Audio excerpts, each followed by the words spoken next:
बाघ और खरगोश। एक बार की बात है, एक जंगल में एक बहुत ही निर्दयी, क्रूर बलवान एक बाघ रहता था।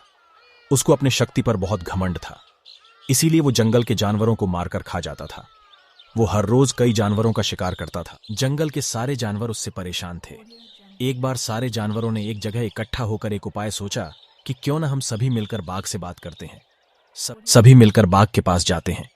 सभी जानवरों ने उस निर्दयी बाघ से निवेदन करते हुए कहा, बाघ महाराज, कृपया कर आप सभी जानवरों को प्रतिदिन न खाया करें। अगर आप ऐसे ही जानवरों को मारते रहे तो एक दिन ऐसा आएगा कि जंगल में एक भी जानवर नहीं बचेगा। फिर आप किसका शिकार करेंगे? बाघ ने उत्तर में कहा, यदि मैं सभी को नहीं खाऊंगा तो मेरी भूख कैसे मिटेगी?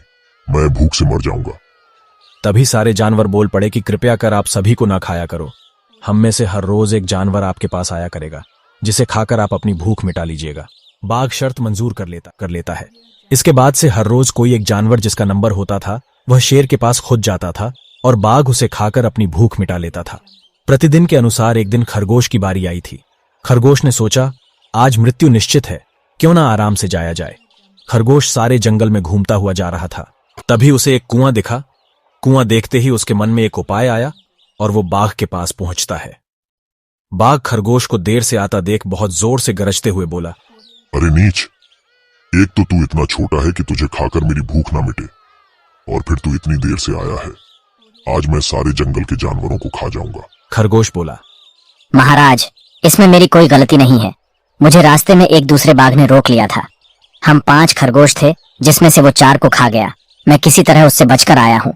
बाघ गुस्से से बोला, कौन है वो दुष्ट बाघ जो मेरे राज्य में ऐसी गड़बड़ी कर रहा है? खरगोश चालाकी में बोलता है, महाराज, ऐसा न बोलें।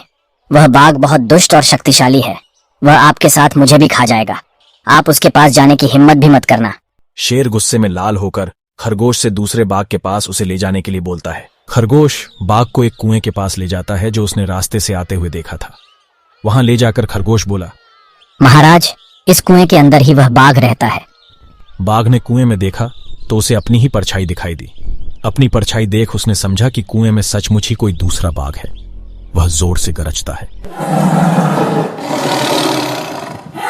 कुएं में उसके गरजने से कुएं के अंदर उसकी आवाज गूंजती है, जिससे बाघ को लगा कि कुएं में जो बाघ है वह गरज रहा है। गुस्से में शेर कुएं में कूद पड़ा और डूबकर मर गया। शेर की मृत्यु की बात सुनकर सारे जानवर बहुत खुश हुए और खरगोश को उठाकर उसका जय जयकार करने लगे। इस कहानी से हमें यह सीख मिलती है कि बुद्धि में ही बल है और समझदारी से सोचकर हम किसी भी मुसीबत से खुद को बचा सकते हैं।